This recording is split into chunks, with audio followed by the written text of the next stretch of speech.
This is just journaling here. Hopefully it picks up my noise, my talk. I mean, one of those moments where it's just in the cars on my way to work, and then just trying to reflect on life and preparing for work and things like that.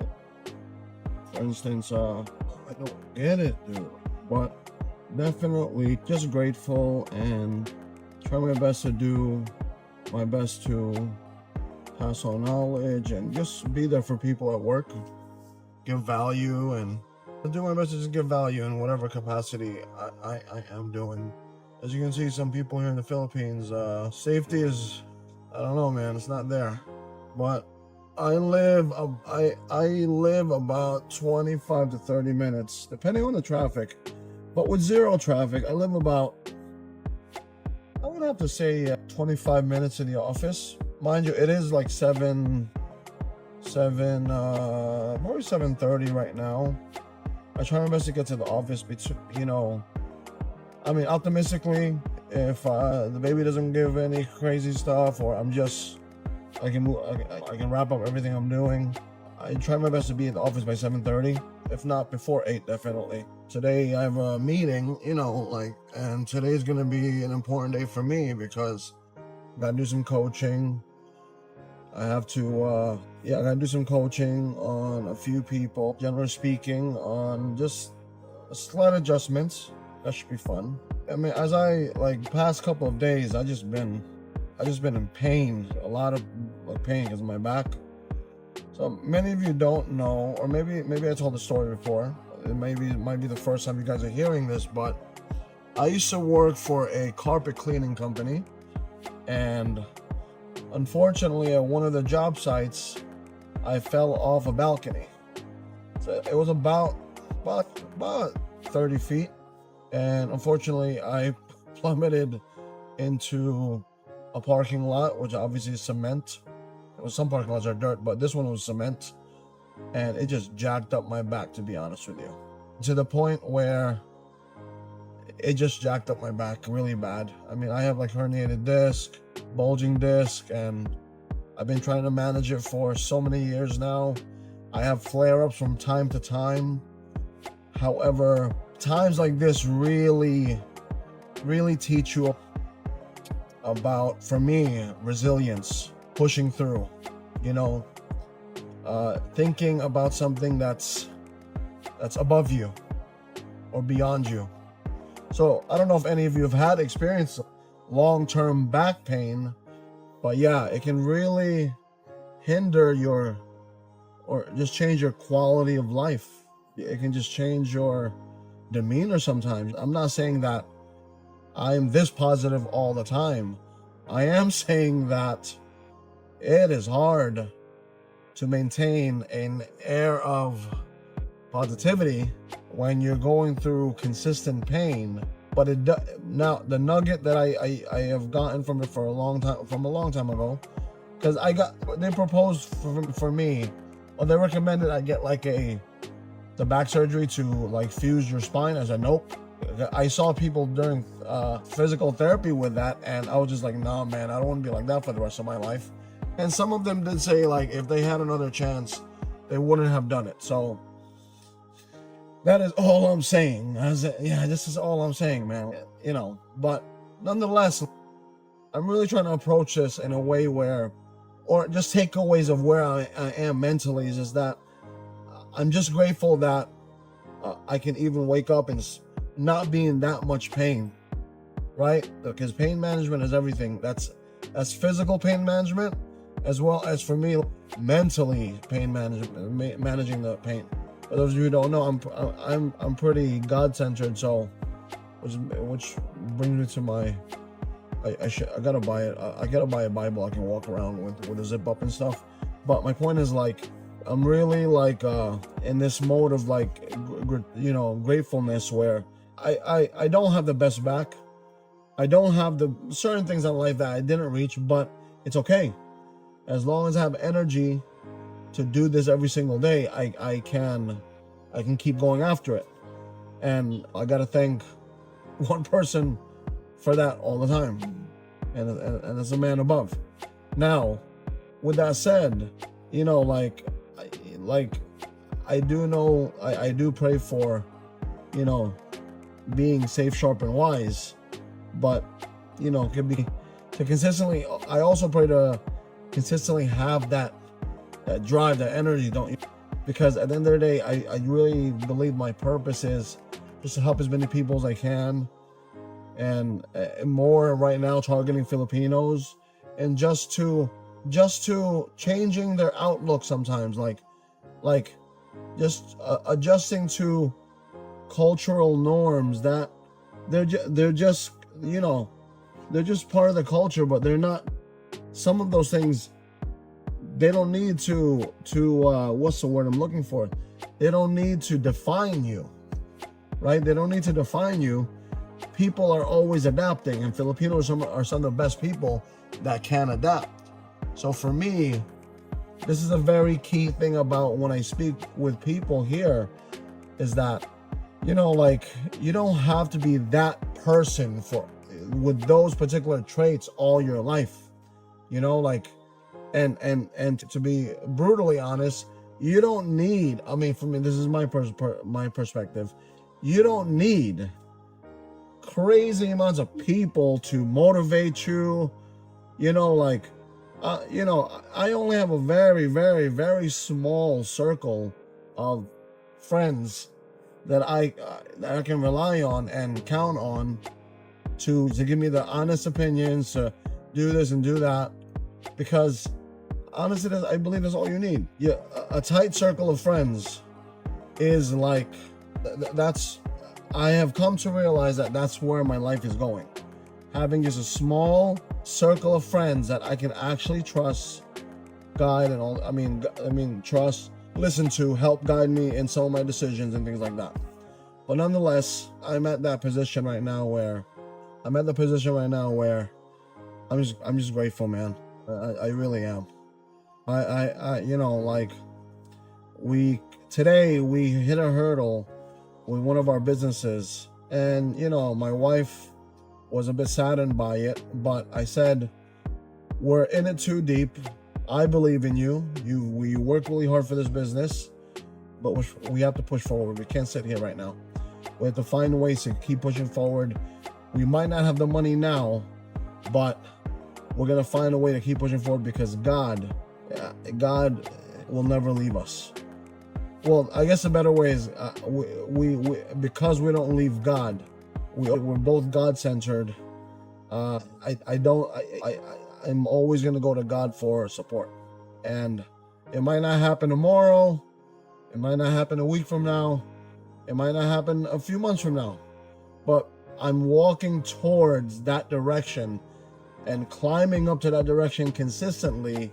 Eventually, I'm going to tap into some form of success. And that's usually the reality of my life, to be honest with you, where it's just been that, right? As in, like, just a form of consistent grinding, one step forward towards where I want my goal to be. And you might have some setbacks. That's normal. You know, just like the world is when you're walking through or hiking, there's going to be ebbs and flows. There's going to be dips. There's going to be challenges in that hike. And that's how life is. I look at it as. I just pray that you are with people that can help support you, and you can help support them. But at the end of the day, I'm gonna follow what my wife and I are gonna follow what we believe God's purpose is for us. So, you know, like, you know, in addressing some of those challenges, yeah, it has helped me fortify my mindset. Help some of those challenges, failures sometimes, has really helped me fortify my mindset. Really helped me really get to that level of you know, like, confidence, but not being naive. So every revolution of every business attempt, every, you know, just wanting or trying to become successful is, number one, a learning lesson. Number two, it's like the most realist experience of life lessons. You know, when you're expending your own money for a venture, you're leveraging certain things. It might be a house, it might be collateral. Ruby and I have been in positions where we had to pawn certain things to just make things happen. Because it's like that guy that does the School of Hard Knocks. He's like, he asks a question like, have you ever been broke? And the real ones who are very honest with themselves are like, yeah, I've been broke. I don't come from money. And what did you do to start your business? What did you do? I leverage everything, credit cards, this and that. But some of them actually mention it, but they also, for me, they leverage their faith. They really put it like, you know what, Lord, this is a make or break. I'm just going to keep pushing forward. I'm going to rely on you. And that's that.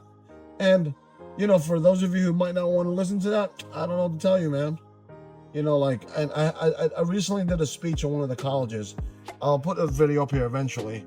But did a speech and everything. And I told the kids straight out, I am a grade A F up in life. I really am. You know, I didn't pay attention in school. I was just that, I was like that type. This rambunctious, didn't pay attention to nobody, arrogant, everything that is not good, personality-wise. But to some extent, that sense of daringness, I transferred over to what my personality is now. You know, like, you know, taking risks, you know, like just focused in on, because, you know, back then I was focused on doing bad things. But now I'm just focused in on really trying my best to empower people, do well in business, you know, be ethical and things like that. So I just transferred that energy, which I believe in now that, and just openly talking here while I'm on my way to work, it's possible for people to change. Some of my colleagues, my old colleagues and friends and things like that, they've had their fair share of time behind bars, in and out of prison.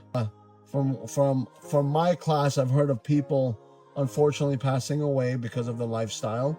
And yeah, it sucks. You know, it's a waste of life, waste of potential. Because I really believe that there are people, and I'm still trying to find ways to motivate people. That's kind of what I'm really into, just helping everyone, finding that thing that they love, empowering them, and just helping them in that way. I find that no one, I really don't believe that everyone has some form of desire and ambition. It's the tolerance level of pain they're willing to go through. Some people don't want to go through the pain at all. Therefore, they just stay in the sidelines and don't do shit. But some people are willing to go through the pain, the tears, the blood, everything they'll do anything to get that tip of the iceberg success moment. And God willing, that they stay on that top, and then they stay consistent. Even if they dip, they can maintain. That's like a really wonderful story. What the hell? You see that shit, dude? I hate drivers out here. But back to my point, there's definitely, like, you know, I feel that that's where I need to be as far as the purpose of my life is to try to help people through my experiences, helping them through their experiences. But like I said, I don't think there is nobody in this world that doesn't have zero desire, doesn't want to do anything. It's just, even now, I'm trying to find ways, even at work, obviously. At work and even just in business, trying your best to intrinsically motivate someone to want to align themselves with your mission and vision. That's like the biggest challenge that I have. Obviously, to a great degree, and my people, my staff, and the people I work with, they might not even, you know, and it's normal. I'm okay with it. They might not even care about me. But the problem is, I care about them. I don't care about their personal lives, but I care that they're elevating their life. And some people can say, like, well, it doesn't matter, you know, like, they have to live their life. It is what it is. But to some part of me, I'm like, really? Like I'm sure you want more in life. Why do you work for? You know, I mean, why not have that built in, like, okay, I'm doing this to do that. So, you know, like, I try my best to just align those situations and try to bring that out, because I talk to hundreds and hundreds of people a month, and that it's thousands of people in a year, and everyone I speak with, 10 out of 10 people have dreams, have desires, have goals to do something in life. I have yet to meet someone who just didn't care, to be honest with you. So yeah, I mean, on my way to work. So once again, I am back in Davao. It was a pleasure talking with you guys. I'm like minutes out right now from work, and this might be a common thing that I'll be doing, to be honest with you. But we'll see what happens, because I do like the fact that I'm able to talk about this and things like that. What time is it actually? I got a meeting at 8. So I love that I'm back in Davao, to be honest with you. I'm really looking to stay here super long term. One motivator of that is Princess. I don't want to keep moving her around. And I just feel that Davao has a good blend of city and a little bit of a provincial feel. As you can see, like right now, it's closing on 8 o'clock. And as you can see, the streets are not really packed like that. It's pretty smooth. It's a pretty smooth ride. Like I said, I'm like 25 minutes from work. So now I'm just heading in. I hope you like, if you like these videos, right? Comment down below, just, I love it. Or comment down below, give me your feedback, because I'm really trying to find a way to just have this channel a bit more raw, a bit more just like me, like eclectic, but with value, you know what I'm saying? I want to be able to give you guys value and all those things, because, man, I want the channel to grow, and I want to build a small community. And, like, I have friends with YouTube channels that blow up. They've been blowing up, and I'll applaud to them, but I want that too. I'm saying I want that too for myself. So help me out a little bit here. Share, thumbs up. I appreciate you, man. Guys, take care. God bless. And I am here. Bye-bye.